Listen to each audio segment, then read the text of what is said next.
पढ़ेंगे class 10th math chapter 1 वास्तविक संख्या एकदम बेसिक से शुरू करेंगे। बिहार बोर्ड एग्जाम 2026 के लिए याद है डे 1 है। आइए चलते हैं आगे की ओर। इसमें हम कॉन्सेप्ट और ऑब्जेक्टिव दोनों पढ़ेंगे, कॉन्सेप्ट और ऑब्जेक्टिव भी दोनों पढ़ेंगे। आइए चलते हैं आगे की ओर। आगे है वास्तविक संख्या, जिसको इंग्लिश में क्या कहते हैं, रियल नंबर, जिसको इंग्लिश में रियल नंबर कहते हैं। इसमें हम क्या पढ़ेंगे वही जानने वाले हैं। पहला पढ़ेंगे यूक्लिड विभाजन एल्गोरिथम और दूसरा पढ़ेंगे अंक गणित की आधारभूत प्रमेय। इसमें क्या पढ़ेंगे लंबी विभाजन प्रतीक और इसमें क्या पढ़ेंगे अभाज्य गुणन विधि। तो इसमें हम पढ़ेंगे 2 या 2 से अधिक संख्याओं का एचसीएफ निकालना और फिर दूसरा पूर्णांकों की विभाज्यता के गुणों से संबंधित अनुप्रयोग। इसमें हम पढ़ेंगे कौन कौन किससे विभाज्य है, जैसे 25 किससे विभाज्य है तो 5 से, और 21 किससे विभाज्य है तो 3 और 7 से विभाज्य है। 3 7 21 और 7 21। और इसमें दी गई संख्याओं का परिमेय है कि अपरिमेय करेंगे और यह पता करना है कि दशमलव प्रचार शांत है या अशांत। इसको हम लोग 1.1 में पढ़ेंगे और इसको 1.2 में पढ़ेंगे।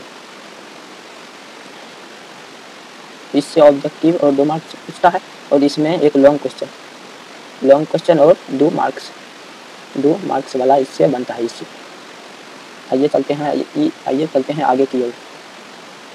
आप लोग क्लास 9th में पढ़े होंगे प्राकृतिक संख्या, जिसको इंग्लिश में नेचुरल नंबर बोलते हैं। गिनती की संख्या को प्राकृतिक संख्या कहते हैं, जैसे 1 2 3 4 5 ... अनंत तक। आप एक और परिभाषा दे सकते हैं, 1 से लेकर अनंत तक की संख्या को प्राकृतिक संख्या बोलते हैं।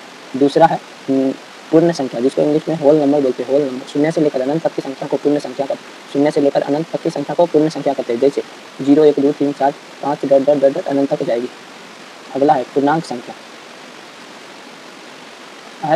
जिसको इंग्लिश में इंटीजर्स नंबर बोलते हैं।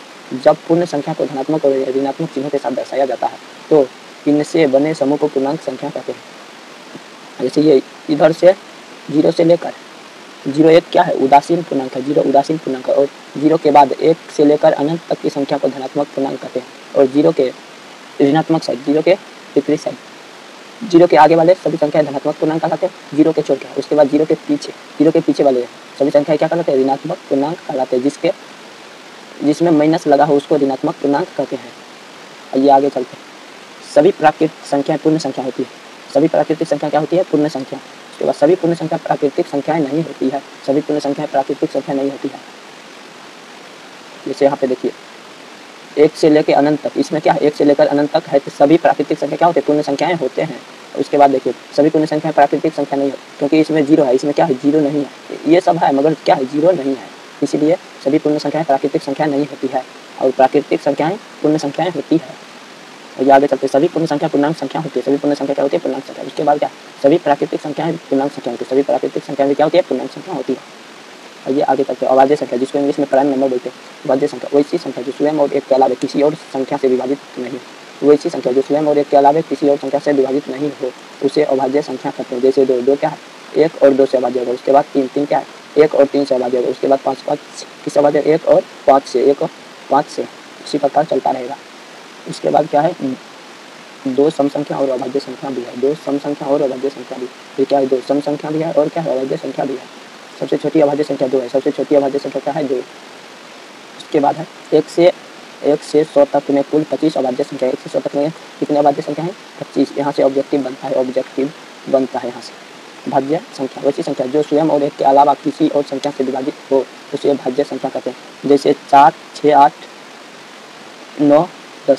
आप लोग कहेंगे कि 9 कैसे होगा, क्योंकि 9 में 3 से 1 से और खुद से विभाजित होगा, इसीलिए 9 भी हो जाएगा। ये आगे चलते हैं सम संख्या, जिसको इंग्लिश में इवन नंबर बोलते हैं। जिस भी संख्या का इकाई अंक 0 2 4 6 8 में से किसी भी एक अंक लिखा मिल जाए उसे सम संख्या कहते हैं। जैसे 28 में क्या है 8 लिखा हुआ है, इकाई अंक में क्या लिखा हुआ है 8। उसके बाद 24 में 4 लिखा है, यहाँ पे 24 में 4 लिखा हुआ है, यहाँ पे 4 है। उसके बाद है 3764 में भी 4 है। उसके बाद फिर 3434 में भी 4 है। उसके बाद 550 में भी 0 है। उसके बाद 428 में भी 8 है। इसी प्रकार देखिए 4 है, उसके बाद 2, उसके बाद 8, उसके बाद 6। ये सब क्या है सम संख्या, इवन नंबर है। ये आगे चलते हैं सम संख्या, जिसको इंग्लिश में ऑड नंबर बोलते हैं। ऐसी कोई भी संख्या जिसके इकाई में 0 2 4 6 8 लिखा न मिले, ऐसी संख्याएं विषम संख्याएं कहलाती है। जैसे 453, 333, 981, 955, 555 इत्यादि। इसी प्रकार है अपरिमेय संख्या, जिसको इंग्लिश में क्या कहते हैं, irrational number. Irrational number root के अंदर वाली वे सभी संख्या जो रूट के बाहर नहीं आ सकती अपरिमेय संख्याएं कहलाती है। रूट के अंदर वाली वे सभी संख्या जो रूट के बाहर नहीं आ सकती अपरिमेय संख्या कहलाती है। ऐसी संख्या यदि जुड़ जाए, घट जाए, गुना हो जाए या भाग हो जाए तो उस सामान्य संख्या को भी अपरिमेय संख्या बना देती है।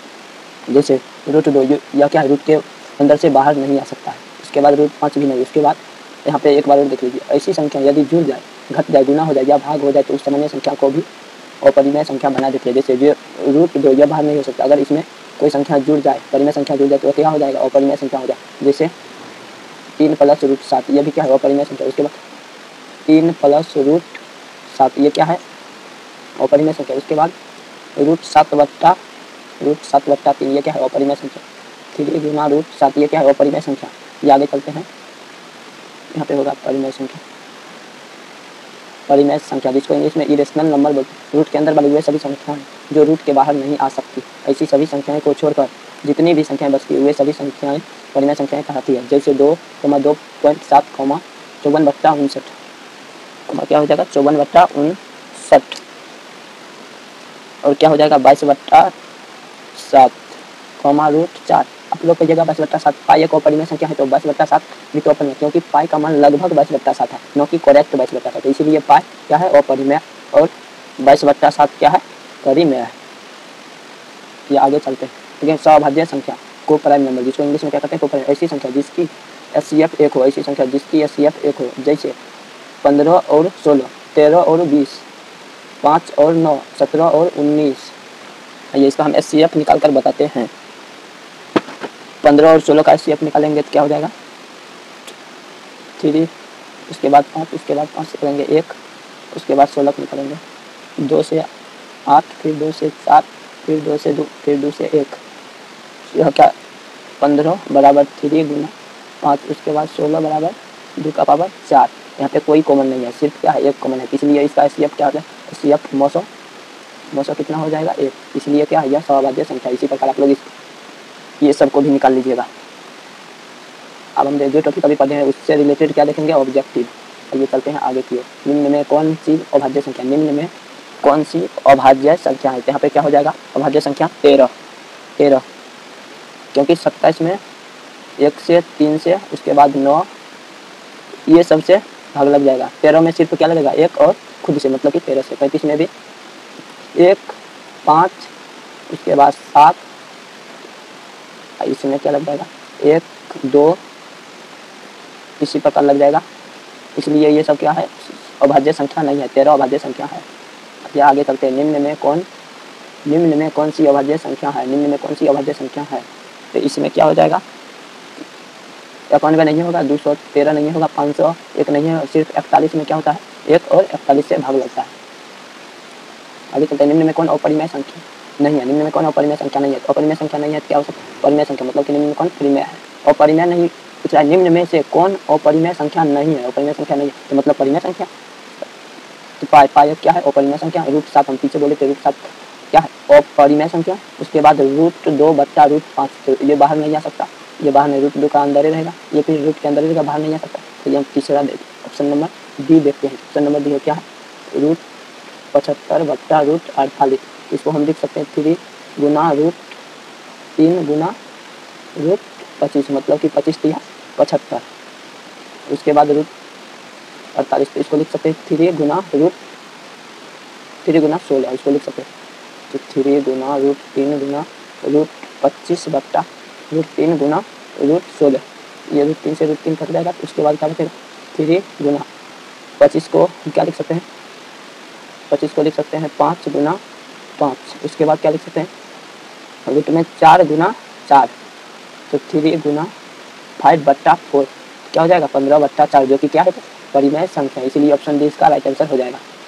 आगे चलते हैं। निम्न में से कौन सा परिमेय संख्या है, निम्न में से कौन सा परिमेय संख्या है, तो इसका आंसर क्या हो जाएगा, ये इसका राइट आंसर हो जाएगा, क्योंकि हम लिख सकते हैं √1 को ऐसे करके लिख सकते हैं। उसके बाद लिख सकते क्या 12 गुना 12, 1/12, इसका राइट आंसर क्या हो जाएगा, ऑप्शन नंबर ए सही आंसर। ये चलते हैं आगे की ओर। आगे निम्न में से कौन सा अपरिमेय संख्या जो रूट से बाहर नहीं निकले वो क्या होता है? अपरिमेय संख्या। इसका आंसर ऑप्शन नंबर ए इसका राइट आंसर हो जाएगा। ये तो 10, उसके बाद ये 2, उसके बाद 4 + 5 = 9। ये सब क्या है? परिमेय संख्या। परिमेय संख्या, परिमेय संख्या। ये क्या है? वो परिमेय संख्या। इसका ऑप्शन नंबर ए इसका राइट आंसर हो जाएगा क्या? रूट 17। यहीं पर आज की क्लास यहीं पर एंड करता हूँ और कल क्या पढ़ूंगा? कल की क्लास में ये सब टॉपिक को विस्तार से हल करेंगे। आप लोग हमारे चैनल को लाइक एंड सब्सक्राइब जरूर करें और यह वीडियो अच्छी लगी हो तो शेयर भी कर दें। कल हम ये सब टॉपिक को बहुत सरल भाषा में सॉल्व करेंगे और उससे रिलेटेड ऑब्जेक्टिव भी कराएंगे। क्लास को यहीं पे क्या करता हूँ, एंड करता हूँ।